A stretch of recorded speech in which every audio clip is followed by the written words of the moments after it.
यहाँ पे आपको हेल्प करने के लिए। मैं हूँ आर्टिस्ट स्नेहा गुप्ता, एक प्रोफेशनल आर्टिस्ट, एक आर्ट मेंटर।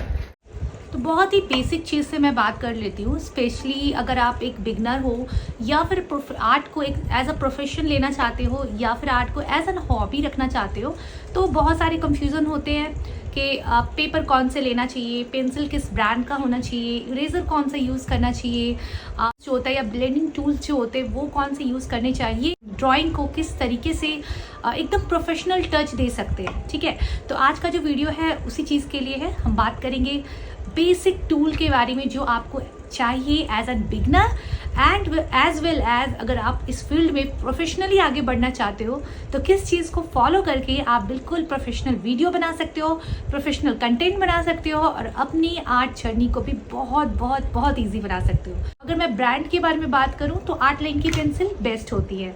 जो आर्ट लाइन की पेंसिल आप मेरे हाथ में देख रहे हो तो ये बिगनर्स के लिए भी अच्छे है एंड प्रोफेशनली अगर आप बढ़ना चाहते हो तो भी आर्ट लाइन की पेंसिल बहुत ही अफोर्डेबल है एंड ये बहुत ही बेस्ट है पेंसिल है। अगर आप और अच्छा करना चाहते हो तो स्टेडलर की पेंसिल्स आप यूज़ कर सकते हो, वो भी बहुत ही प्रोफेशनल टच देती है। कमीशन वर्क्स वगैरह में अगर आप स्टेडलर की पेंसिल यूज़ करोगे तो वो बेस्ट रिजल्ट देगी आपको। चलो मैकेनिकल पेंसिल की बात कर लेते हैं। मैकेनिकल पेंसिल से में भी बहुत लोगों को कंफ्यूजन होती है कि कौन सा यूज़ करना चाहिए या फिर नहीं करना चाहिए। तो आप देखोगे तो मैकेनिकल जो पेंसिल्स होते हैं या मैकेनिकल पेन इसको आप बोल सकते हो, ये भी आपके बहुत सारे साइज़ में आते हैं, जैसे 0.7 mm, 0.5 mm, 2 mm। तो डिपेंड करता है कि आप किस साइज़ का ले रहे हो, उसके हिसाब से थिकनेस आपको कैसा चाहिए बेसिकली। तो आप इसको भी एज एन मुझे तो जो ये मैकेनिकल पेंसिल्स होते हैं ना ये बहुत पसंद है, बिकॉज इससे आप बारीक काम बहुत अच्छा कर सकते हो। स्पेशली अगर आप किसी चीज़ को, किसी पोर्ट्रेट को बना रहे हो तो वहाँ पर ये मैकेनिकल जो पेंसिल्स होती है ना ये बहुत ही ईजी वर्क करती हैं। इनसे आईज़ वगैरह बहुत ईजिली बना सकते हो। जो फाइन डिटेल का काम है वो आप बहुत ईजिली कर सकते हो और ये बहुत लाइट चलती हैं।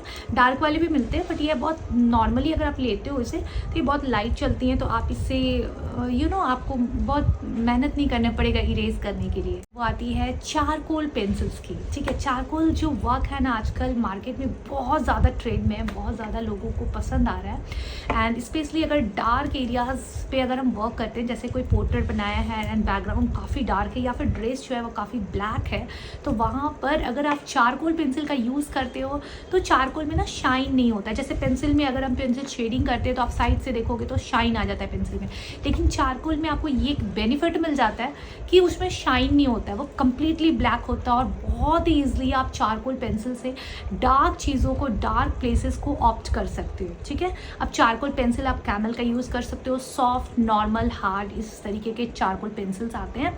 तो इसे आप कैमल का जो चारकोल पेंसिल है अच्छा है, आप उसे as a beginner, as an advance art के लाइन में भी अगर आप बढ़ रहे हो आगे तो आप कैमल के चारकोल पेन। अब बात कर लेते हैं इरेजर्स के बारे में। ओके, तो नीडेबल इरेजर, रेगुलर इरेजर जो हम लोग यूज़ करते हैं बेसिकली इस तरीके के नटराज के या किसी भी ब्रांड के आप नॉर्मल इरेजर भी रख सकते हो। Electric eraser, pencil eraser, zero mono eraser.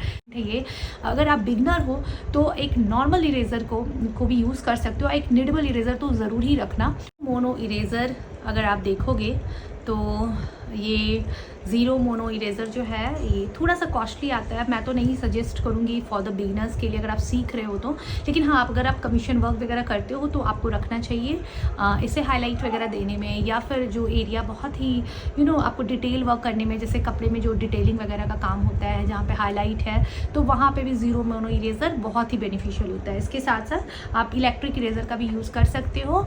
चलो अब हम बात कर लेते हैं। ठीक है, ब्लेंडिंग टूल में मैं बेसिकली अगर आप मेरे से पूछोगे ना तो मैं अपनी क्लास में स्पेशली फॉर द किड्स के लिए या फिर जो बिगनर्स होते हैं उनको मैं सजेस्ट करती हूँ कि अभी बिल्कुल भी मटेरियल के पीछे मत भागो, मटेरियल में इन्वेस्ट मत करो ज़्यादा, क्योंकि देखो ब्लेंडिंग के लिए ना आप टिश्यू पेपर यूज़ कर सकते हो फॉर द जो बड़े एरियाज़ होते हैं उनको ब्लेंड करने के लिए, एंड छोटे एरियाज़ के लिए आप ईयरबड यूज़ कर सकते हो। ठीक है, तो इससे बहुत ही अच्छा ब्लेंडिंग हो जाता है, आपको ब्लेंडिंग स्टम्प्स लेने की ज़रूरत नहीं पड़ेगी और जैसे जैसे आप इम्प्रूव करोगे ना वैसे वैसे आप खुद ब खुद देखोगे कि आप अपनी मटेरियल्स को उस हिसाब से अपग्रेड कर सकते हो।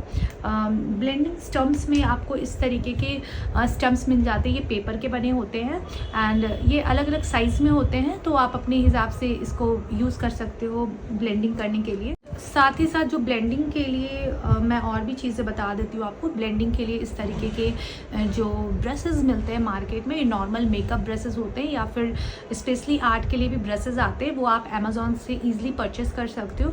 अगर आपको नाम चाहिए, किसी ब्रांड चाहिए या मैं कौन सा यूज़ करती हूँ, अगर जानना है तो आप मुझे कमेंट करके पूछ सकते हो, मैं आपको ज़रूर डिटेल बता दूँगी। तो इस तरीके के ब्रशेज़ में ज़रूर इन्वेस्ट करें अगर if you are doing pencil shading and if you are beginner, और अगर इस लाइन में आपको आगे बढ़ना है एज अ प्रोफेशन, तो भी आपको ये ब्रशेस काफ़ी हेल्प करेंगी। The very important thing is paper, ठीक है। तो सबसे पहले तो अगर आप नॉर्मल अगर पेंसिल सीख रहे हो, ड्राइंग बनाना सीख रहे हो, स्टेप बाय स्टेप सीख रहे हो, तो नॉर्मल सा ड्राइंग कॉपी यूज़ करो। लेकिन अगर आप थोड़ा उससे ऊपर बढ़ चुके हो, आप चाहते हो कि नहीं मुझे अब कुछ बेटर करना है, कुछ अच्छा रिजल्ट पाना है, तो of course paper plays a very important role. 70 से लेकर के 200 GSM का जो पेपर होता है या फिर जो शीट होते हैं, उन्हें आप यूज़ कर सकते हो। What is GSM? GSM is gram per square metre, जो कि पेपर की थिकनेस होती है।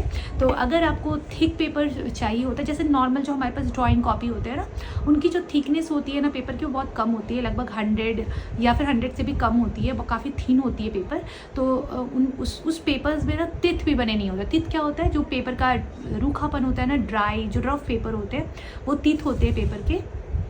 तो मुझे तो सबसे बेटर लगता है ना कि जो रफ़ पेपर होते हैं, हल्के से रफ़ होते हैं, उसमें टेक्सचर बहुत ही अच्छा आता है, उसमें शेडिंग भी बहुत अच्छे से होती है। तो आप इस तरीके का पेपर यूज़ कर सकते हो, जिसका GSM बस आप ध्यान रखो कि 170 से 200 GSM के जो पेपर होते हैं, उसे आप नॉर्मली अपने ड्राइंग में यूज़ कर सकते हो। आप किसी कमीशन वर्क को कर रहे हो, किसी का पोर्ट्रेट बना रहे हो या कोई कमीशन वर्क कर रहे हो, तो बेस्ट रहेगा कि आप 200 GSM का ले लो। उसमें भी आप ड्राइंग बहुत अच्छा शेडिंग कर सकते हो। ओके, पेपर का जो ब्रांड के बारे में मैं अगर बात करूँ तो फेब्रियानो जो है ना, वो बहुत ही बेस्ट ब्रांड है एंड ये मोस्ट ऑफ द आर्टिस्ट के द्वारा इसको पसंद किया गया है। तो फेब्रियानो पे आप ज़रूर इन्वेस्ट करो, या फिर आप आइवरी शीट्स मिलते हैं मार्केट में, आप किसी भी स्टेशनरी शॉप में जाओगे तो वहाँ से आप आइवरी शीट जो होता है वो भी आप ले सकते हो। लूज शीट होते हैं और अच्छी क्वालिटी होती है, मैंने उसमें बहुत सारे कमीशन वर्क भी किए हैं और बहुत ही अच्छी पेपर भी होती है, आप उसे यूज़ कर सकते हो। नाउ अब आप अपने आर्ट वर्क को कैसे फिक्स करोगे? ओके, तो प्रोटेक्ट कैसे करोगे? क्योंकि क्या होता है ना, पेंसिल वर्क अगर हम लोग करते हैं और उसे अगर आप इसी तरीके से छोड़ दोगे तो एक तो उसकी ग्रेफाइट हट जाएगी, चारकोल का काम किया तो चारकोल हट जाएगा। तो उस चीज़ को करेक्ट मतलब प्रोटेक्ट करने के लिए, अपने आर्ट को प्रोटेक्ट करने के लिए आपको हमेशा फिक्सेसिव यूज़ करना चाहिए। फिक्सेसिव एक बहुत ही अच्छा एक वार्निश का काम करता है, तो प्रोटेक्ट करते हैं, आपके आर्ट को प्रोटेक्ट करता है। लेकिन अगर आप कलर मीडियम में यूज़ करना चाहते हो इस तरह का कोई प्रोटेक्टिव लेयर, तो वहाँ पे आप वार्निश यूज़ कर सकते हो। अदर मटेरियल्स जो कि बहुत इंपॉर्टेंट नहीं है, पर अगर एज एन आर्टिस्ट अगर आप अपने पास रखते हो तो ये डेफिनेटली आपको हेल्प करेगा आपके आर्ट वर्क में।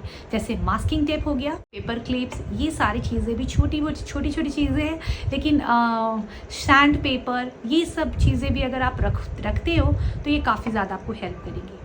आप ऐसे और कौन से टॉपिक पे वीडियोस देखना चाहते हो, मुझे कमेंट करके ज़रूर बताइएगा, ताकि मैं ऐसे वीडियोस आप लोगों के लिए ज़रूर लेकर के आऊँ। चलिए मिलते हैं फिर नेक्स्ट वीडियो में। Till then bye bye.